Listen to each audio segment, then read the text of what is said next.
अगर आज से तुम मार्वल सिनेमैटिक यूनिवर्स शुरू कर रहे हो तो सबसे बड़ी गलती ये होगी कि तुम बस गूगल पर MCU movies in order search करो और जो पहली लिस्ट मिले उसी के हिसाब से देखना शुरू कर दो, क्योंकि एमसीयू अब सिर्फ फिल्मों की एक सीरीज नहीं है। ये एक ऐसी इंटरकनेक्टेड कहानी है जो 2008 में आयरन मैन से शुरू हुई थी और आज इतने बड़े यूनिवर्स में बदल चुकी है। इसके कैरेक्टर्स, टाइमलाइंस और अल्टरनेट रियलिटीज एक दूसरे से लगातार जुड़ रहे हैं और अब ये सब और भी इम्पोर्टेंट हो गया है क्योंकि मार्वल की अगली बड़ी जर्नी हमें अवेंजर्स डूम्सडे और उसके बाद अवेंजर्स सीक्रेट वॉर्स तक ले जा रही है। सवाल ये नहीं है कि एमसीयू में क्या क्या देखना है, सवाल है क्या देखना जरूरी है और क्या स्किप किया जा सकता है। आज मैं तुम्हें एग्जैक्टली वही बताने वाला हूँ। इस वीडियो के बाद तुम्हारे पास एमसीयू देखने के लिए एक प्रॉपर रोड मैप होगा जिसमें स्टोरी भी समझ आएगी, अननेसेसरी कंटेंट भी अवॉइड होगा और डूम्सडे तक पहुंचते पहुंचते तुम्हें ऐसा भी नहीं लगेगा कि मार्वल ने तुम्हें होमवर्क दे दिया है। सबसे पहले एक चीज समझ लो, एमसीयू की पहले 3 फेसेस को मिलाकर इन्फिनिटी सागा कहा जाता है, जहाँ कहानी धीरे धीरे इन्फिनिटी स्टोन्स और थैनोस की तरफ बिल्ड होती है। इसके बाद आता है मल्टीवर्स सागा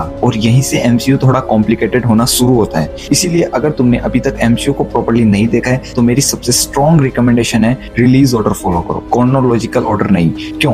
क्योंकि एमसीयू की स्टोरी टेलिंग इस तरह से डिजाइन की गई है कि ऑडियंस को भी कैरेक्टर्स और मिस्ट्रीज उसी सीक्वेंस में डिस्कवर करने चाहिए जिस सीक्वेंस में उन्हें ओरिजिनली इंट्रोड्यूस किया गया था। फेज 1 स्टार्ट करो iron man, the incredible Hulk, iron man 2, Thor, captain America, the first Avenger and the Avengers. यही वो 6 मूवीज हैं जिनसे एमसीयू की फाउंडेशन बनती है। और अगर तुम सोच रहे हो कि द इनक्रेडिबल हल्क इंपॉर्टेंट है या नहीं है तो उसे पहली वॉच पर स्किप मत करो। इसके बाद आता है phase 2, Iron Man 3, Thor the Dark World, Captain America the Winter Soldier, Guardians of the Galaxy, Avengers Age of Ultron and the Ant Man. यहाँ तक कि एमसीयू की कहानी ज्यादातर अवेंजर्स और अर्थ के इर्द गिर्द घूम रही थी, लेकिन गार्डियंस ऑफ द गैलेक्सी के साथ मार्वल ने इस कहानी का दायरा अर्थ से बाहर तक बढ़ा दिया और एमसीयू का कॉस्मिक साइड भी धीरे धीरे एक्सपेंड होना शुरू हो गया। और फिर आता है वो फेज जिसने एमसीयू को लिटरली पॉप कल्चर फिनोमिनन बना दिया है। Phase 3, Captain America Civil War, Doctor Strange, Guardians of the Galaxy Volume 2, Spider Man Homecoming, Thor Ragnarok, Black Panther, Avengers Infinity War, Ant Man and the wasp,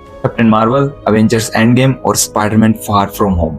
और यहाँ एक important बात है, end game को देखकर रुक मत जाना क्योंकि Spiderman Far From home technically infinity saga का एपिलॉग है और इसके बाद एमसीयू एक कंप्लीटली डिफरेंट डायरेक्शन में मूव करता है। अब तक अगर तुमने ये पूरा जर्नी देख लिया है तो कॉन्ग्रेचुलेशन, तुम एमसीयू के उस हिस्से को समझ चुके हो जिसने इसकी पूरी मिथोलॉजी की फाउंडेशन रखी है। लेकिन असली चैलेंज अब शुरू होता है, द मल्टीवर्स सागा। फेज 4 से एमसीयू में मूवीज के साथ साथ डिज्नी प्लस सीरीज भी स्टोरी का बड़ा हिस्सा बनने लगती है और यही मेरी एडवाइस थोड़ी अलग होगी। तुम्हें हर प्रोजेक्ट देखने की जरूरत नहीं है। सबसे पहले वांडाविजन, फिर the falcon and the Winter soldier, लेकिन इसके बाद एक प्रोजेक्ट है जिसे भूल के भी स्किप मत करना, लोकी। क्योंकि लोकी सिर्फ लोकी की कहानी नहीं है, ये एमसीयू के मल्टीवर्स को समझने के लिए सबसे इंपॉर्टेंट पीसेस में से एक है।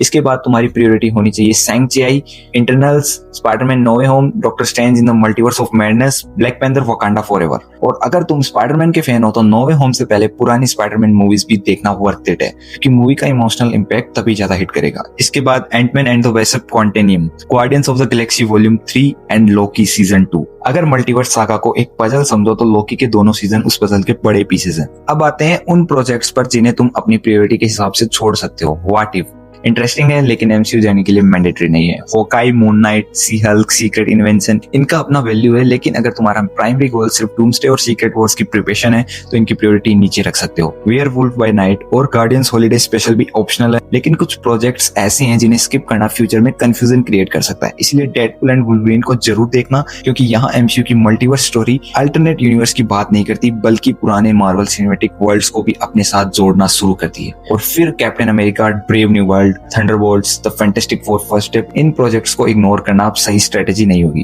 खासकर फैंटास्टिक फोर, क्योंकि यही वो प्रोजेक्ट है जो एमसीयू के आगे आने वाली बड़े कॉन्फ्लिक्ट के लिए एक नया कॉर्नर इंट्रोड्यूस करता है। अब शायद तुम सोच रहे होंगे भाई इतनी सारी मूवीज और सीरीज देखकर मैं डूम्सडे तक कब पहुंचूंगा, और यही तीसरी कैटेगरी आती है। अगर तुम ऑलरेडी हार्डकोर मार्वल फैन हो और इन्फिनिटी सागा तुमने प्रैक्टिकली याद है तो तुम्हें हर प्रोजेक्ट दोबारा देखने की जरूरत नहीं है। तुम्हारे लिए एक डूम्सडे रिवॉच ज्यादा स्मार्ट रहेगा। बस फोकस करो उन प्रोजेक्ट्स पर जो इन 3 चीजों को बिल्ड करते हैं, अवेंजर्स की करंट जनरेशन, मल्टीवर्स और डॉक्टर डूम से जुड़ी मिथोलॉजी।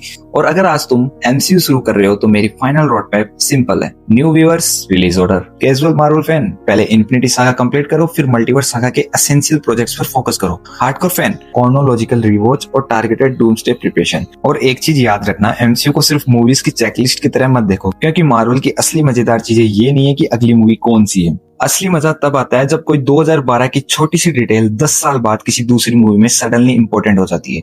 यही वो रीजन है जिसकी वजह से आयरन मैन से शुरू हुई कहानी आज डूम्सडे और सीक्रेट वॉर्स तक पहुंच चुकी है।